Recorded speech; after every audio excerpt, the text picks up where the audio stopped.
بسم اللہ الرحمن الرحیم۔ السلام علیکم ورحمۃ اللہ وبرکاتہ۔ دوستو،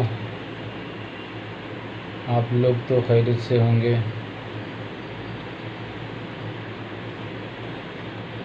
آپ لوگ کیسے ہیں وہ ہمیں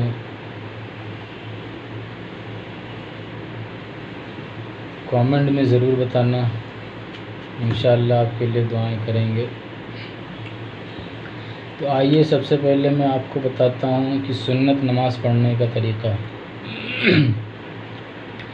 سب سے پہلے تو یہ سمجھ لیجئے کہ سنت کسے کہتے ہیں۔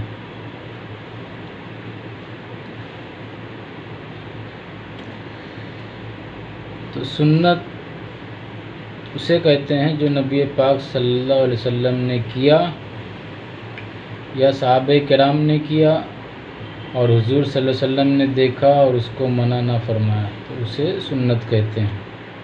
اب سنت کی دو قسمیں ہیں، ایک سنت مؤکدہ ہے اور ایک سنت غیر مؤکدہ۔ تو سنت مؤکدہ میں جو 4 رکعت ہم پڑھتے ہیں، تو اس میں سے جو ہے پہلے 2 رکعت پڑھے تو الحمد کے بعد جو ہے کوئی سورہ ملائے، اس کے بعد میں رکوع اور سجود کیے، دوسری رکعت کے بعد قعدہ اولیٰ میں پہنچ گئے تو اتحیات پڑھنے کا۔ اتحیات پڑھنے کے بعد آپ کھڑے ہو جائیں گے اور پھر جو ہے سورہ فاتحہ اور کوئی سورہ جو ہے تلاوت کریں گے۔ اس کے بعد یہ دونوں رکعت جب پوری ہو جائیں گی تو قعدہ آخر اس کو بولتے ہیں۔ اس میں جب آپ بیٹھیں گے تو اتحیات کے بعد درود شریف پڑھیں گے اور دعائے معصورہ پڑھیں گے، اس کے بعد سلام پھیر دیں گے۔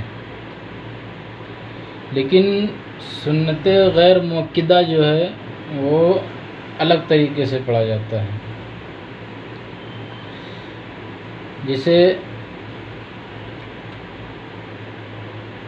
2 رکعت پڑھ لیے، اس کے بعد پھر تشہد میں گئے، اتحیات جس کو قعدہ اولیٰ بولتے ہیں، تو اتحیات پڑھنے کے بعد درود شریف آپ کو پڑھنا رہے گا۔ درود شریف پڑھنے کے بعد پھر آپ قیام میں جائیں، تیسری رکعت اور چوتھی رکعت پڑھیں، اس کے بعد پھر سجود کریں اور قعدہ آخر میں بیٹھ جائیں اور اتحیات پڑھیں، اس کے بعد درود شریف پڑھیں، پھر سلام پھیر دیں۔ یہ ہے سنت غیر مؤکدہ پڑھنے کا طریقہ۔ سنت غیر مؤکدہ 5 وقتوں میں صرف 8 رکعت ہیں، 4 عصر میں ہیں اور 4 عشاء میں ہیں۔ تو آپ لوگ اس کو دھیان میں رکھیں۔ بہت سے لوگ ایسے سیدھا سیدھا جو ہے پڑھ دیتے ہیں، ان کو معلوم ہی نہیں ہے کہ کیسے پڑھنا چاہیے۔ تو آپ لوگ یہ بات کا خیال رکھیں اور اللہ تعالیٰ سے دعا ہے کہ آپ لوگ صحت و توانائی کے ساتھ اللہ تعالیٰ آپ کے عمر میں رزق میں برکتیں عطا فرمائے۔